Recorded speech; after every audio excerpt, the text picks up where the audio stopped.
Guys, ay ko lang napansin pala. May problema rito sa aking das. Ayan o. Drive ako ng drive, hindi ko napapansin yung gasolina ko pala, yung gauge niya nandun na pala, sagad na. Pero bakit kaya walang ilaw? Dapat may ilaw yan. Mukhang nagmalfunction yata itong gauge ko. Kaya kailangan silipin ko yung gasolina ko sa labas at baka mamaya walang-wala na. Delikado to, ngayon ko lang talaga napansin ito. Paano ko mapapansin kasi wala naman siyang ilaw.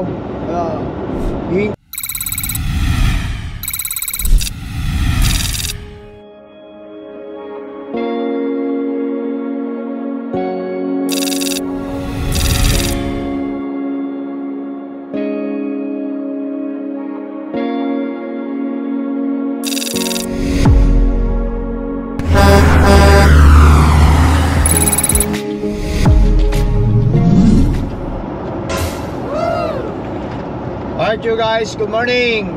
Ayan, balik biyahe na naman tayo. Saglit lang ako sa sa bahay. As you guys can see sa mga previous video natin, yung mga nakasunod especially sa YouTube at saka sa Facebook na Lakay Trucker. Guys bisitahin nyo ako sa Facebook ko. May mga video rin tayong ina-upload doon. At ganoon din, thank you sa suporta sa YouTube channel natin. Maraming salamat talaga. And nandito na naman tayo sa karsada, no? At alam nyo na, kailangan nating humapit kay magsa-summer na rin. Maganda-ganda na rin ang panahon. At saka isa pa, uuwi tayo ng Pilipinas, magbabakasyon. Wow! Isang buwan tayo sa Pilipinas, guys. Ngayon March ngayon, April, sa May kami uuwi ng Pilipinas. April, May. So mangyayari nun, since itong truck ko malapit na yung safety niya. Ang safety nito is end of the month of April. So hindi mo na ako magpapa-safety agad-agad ng ng April. So yung buong buwan ng April, yun yung pinakahuling safety month niya, katapusan. So dapat May, yung buwan ng May, dapat doon safety na yung truck ko. So since uuwi naman kami ng Pilipinas, hindi ko naman ibibiyahe ang truck ko, kaya hindi ko muna siya i-safety. Bale, buwan ng May, hindi siya kasi safety. Uuwi kami ng buwan ng June, doon ko pa lang siya i-safety para kapag ma-expire ulit yung safety niya, itong truck ko is next year 2025 ng June, yun ang expiration naman niya. Kasi kapag ipina-safety ko yung truck tapos hindi ko ibinyahe, sayang din. Kasi ang safety, guys, mandatory kasi dito sa Canada yun. Kasi kung walang safety ang truck, ang mangyayari niyan ay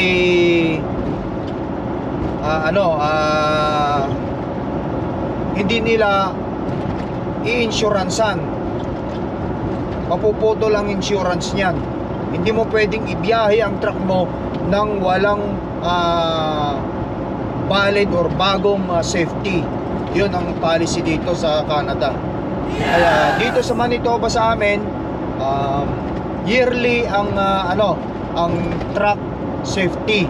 Sa ibang lugar, I know sa Saskatchewan, kasi may kakilala tayong owner operator sa Saskatchewan. Big shout out nga pala kay Kuya Orly Aquino, no? Sa mga nakasunod, marami tayong mga video ni Kuya Orly sa nakaraan nating company.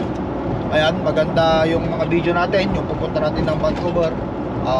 But anyway, yun, gusto ko lang sabihin sa inyo na kakilala nating owner operator na taga Saskatchewan. Sa Saskatchewan, ang safety ng truck nila pala doon every 6 months ang safety doon. Not unlike dito sa Manitoba na ang safety dito is every year. So kung uuwi kami ng May at hindi ko muna siya ipapa-safety, and then sa June na lang, para sa ganon hindi masayang yung buwan ba. Ayan. Kasi hindi mo rin naman na ibiyahe. So what's the point na isi-safety mo kung wala rin naman magdadrive ng truck? Ganyan yun. Dito sa Canada, it's all about safety ang prioridad nila rito, guys. Ayan. Tuloy-tuloy lang ang biyahe. At pupunta tayo ngayon ng Calgary, Alberta. Maganda ang klima, tingnan nyo.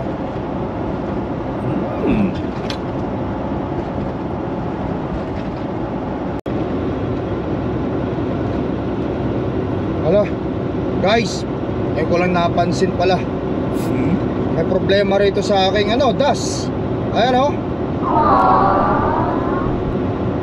drive ako ng drive, hindi ko napapansin yung gasolina ko pala, yung gauge niya nandun na pala, sagad na, pero bakit kaya walang ilaw? Dapat may ilaw yan. Mukhang nagmalfunction yata itong gauge ko. Kaya kailangan silipin ko yung gasolina ko sa labas at baka mamaya walang-wala na. Delikado to, ngayon ko lang talaga napansin ito. Paano ko mapapansin kasi wala naman siyang ilaw. Hihinto lang tayo. Ito, may parating na hihintuan, dito ko hihinto. Bakit kayo nagkaganyan yan?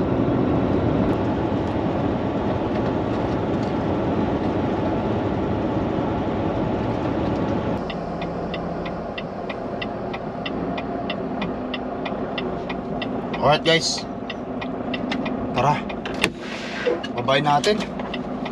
Tignan natin kung ano nangyari dito sa ating i-hazard ko lang sandali.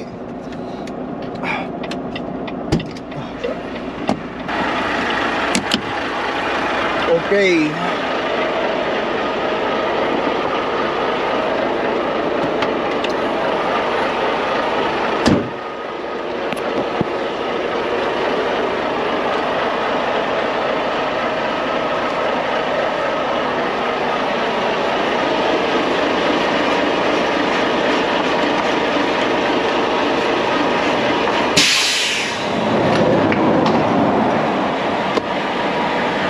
Silipin na natin. Kunin ko yung ilaw.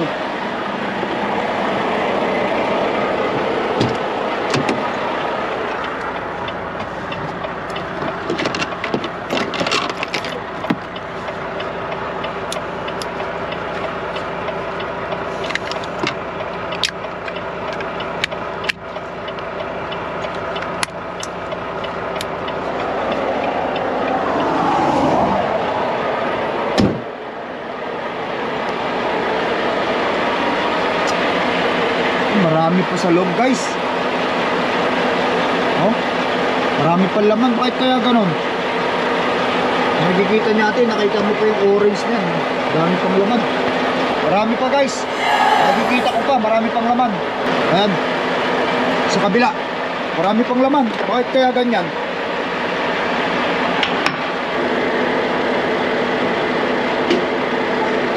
Ayan, natin sila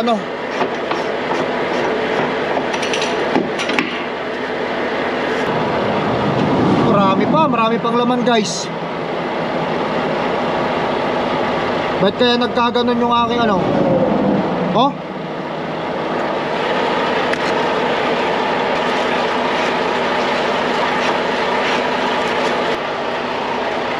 tignan ko sa patayin ko yung truck, tapos i-restart natin. Baka sakaling bumalik yung gauge niyang yun. Baka na-stack up lang guys kasi baka nalamigan, alam nyo na.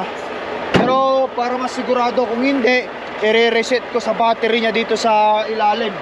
Pero patayin ko muna para masigurado, para alam natin yung problema ng truck na to. Ganito yung nangyari dun sa latest video vlog ko, no, sa isang kaibigan natin, no, na yung truck niya hindi gumagana yung gauge. Napabayaan niya, akala niya marami pa. So ayan, tignan natin guys ha. Papakita ko sa inyo, yun. Dito naman tayo sa gilid, maluwang naman yan. Rush ito, emergency ito eh. So papatayin ko lang. Yun. Ayan ha. Tapos patayin mo natin yan. Yung hazard. Tapos i-turn the key and naka-off ngayon, no? Ayan. I-run ko lang sa may start para makita natin yung gauge kung lahat gumagana. At saka yung mga warning light nya. Yan. Yan. Yun, gumana na, umakyat na. Ayun. Meron pang laman, buti na lang nandun pa sa one port. Syempre, kahit sino naman kung ganyan ang sistema, kakabahan ka, baka mamaya biglang mawalan ng ano. Ang hirap pa naman guys yung yung magpa-towing nang dahil lamang diyan sa mawalan ka ng gasolina. Kapag kaganyan kasi yung yung sistema, yung avoidable yan eh. Yung ganyan, yung mawalan ka ng gasolina.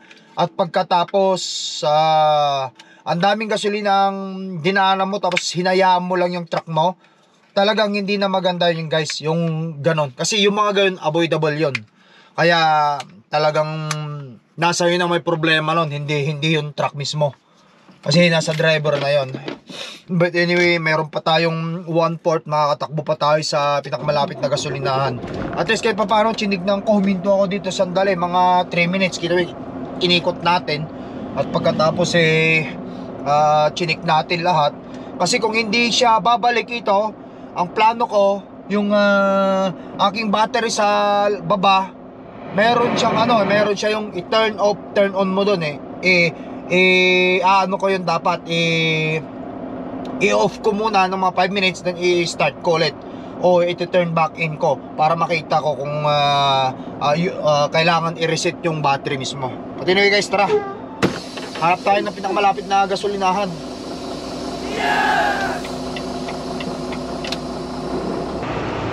Alright guys, ayan.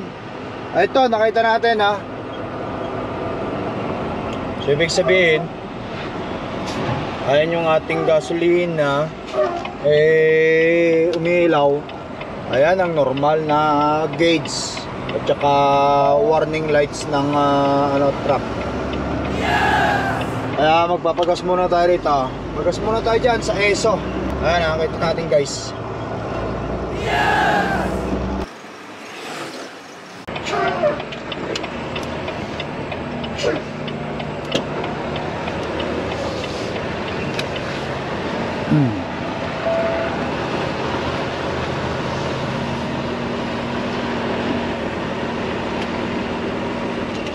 Magtap lang tayo rito ng mga siguro mga 300 liters guys. Sa Calgary na tayo magpapagasolina. Alright, ano muna natin to, pagas muna tayo. Tap lang tayo ng mga 300 liters lang siguro. Enough na makarating tayo ng Calgary guys. Kasi medyo may kamahalan ng gasolina rito eh.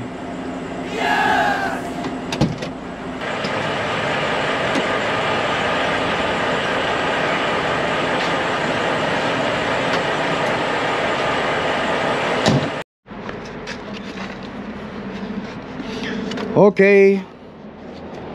And maglagay lang tayo. Tama lang. Linisin natin to guys kasi yung marumi na yan mahirap na.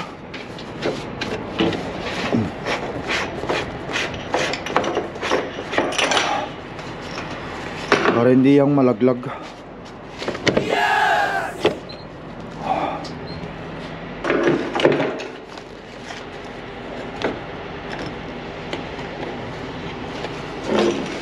Yun.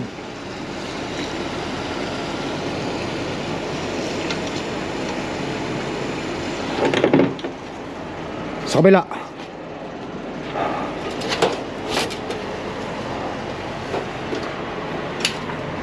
Yeah. Lininis ko talaga to guys kasi ayoko malilaglagan eh. Yan ang, ito mga to, itong mga dumi na to, ito nagkakos ng plug. Hindi tayo makapagpogas pa kaya ano eh. Kaya kapag kayo hindi nakapagpogas, meron talaga akong ganito. Pinangaano ko dyan para hindi pumunta sa loob kahit papano eh. Alaga-alagaan ko lang yung ano para hindi talaga totally sobrang madumihan naman yung ano ko, fuel tank ko. Mga 300 liter lang. Okay, so habang inaantay natin yan, magano tayo, inspection tayo. Tire check. Ilan na ba? Okay. Temperature 2. Ang set point 0, 2 ang temperature.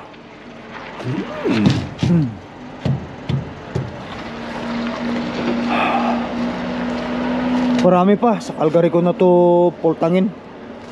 Sa ilaw, taas. Nakapatal pala yung truck ko kaya.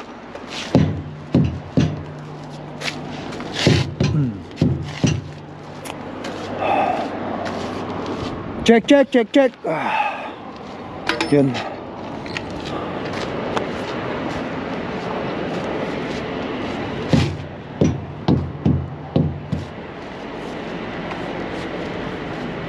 Okay.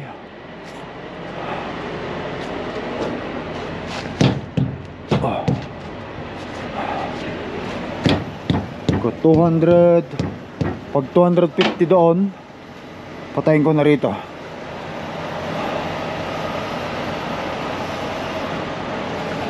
Okay na to. Kakasya na to. Medyo may kamahalan ng gasolina rito eh. Okay, tingnan natin.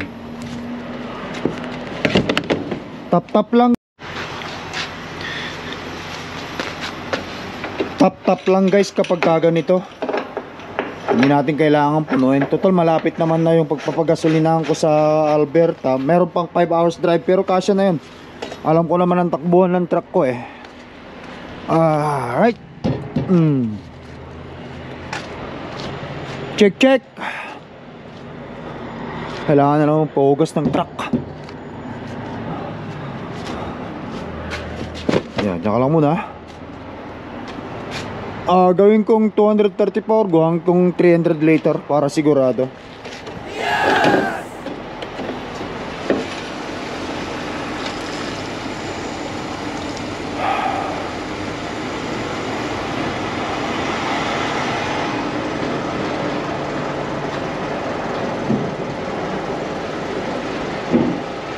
$250, $260.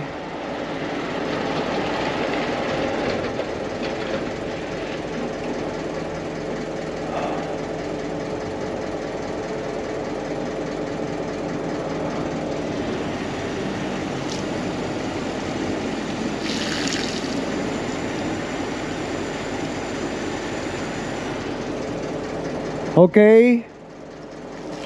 Yun. 300 liter guys.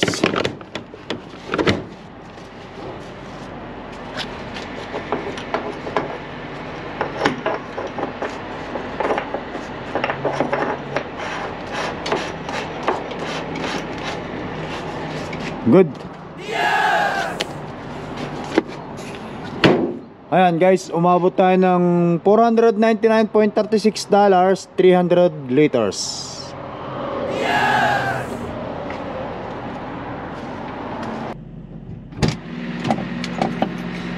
Alright guys, yan.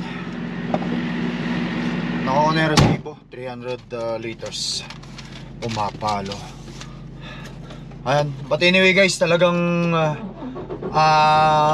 kinabahan lang ako kanina sa sa gasolina ko or sa diesel sa diesel oil fuel gauges ko.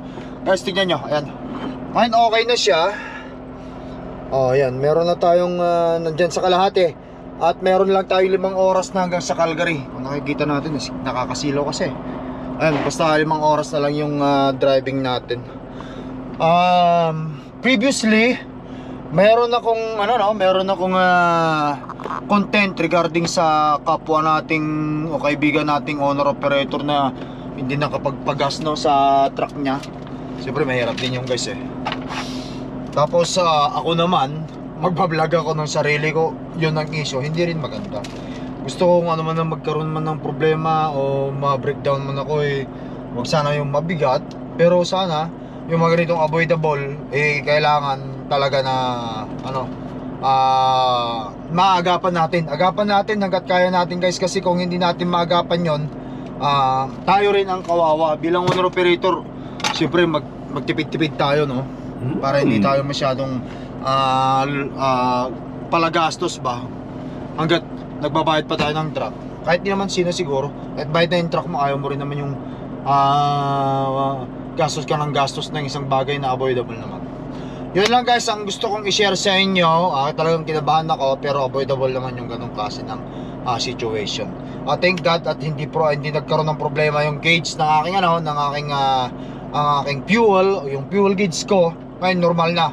Pinatay ko lang, tapos pag nung binalik ko, bumalik na ulit yung niya, yung ito, pakita ko ulit sa inyo, ito. Bumalik ulit yan. So, ayan guys, no? Okay na, kaya dire-diretso na ako para maihabol ko ang delivery ko para bukas. So paano mga kaibigan, once again, thank you sa inyong walang sawang panonood sa video vlog nila. Peace up guys. Bye bye for now. Yes!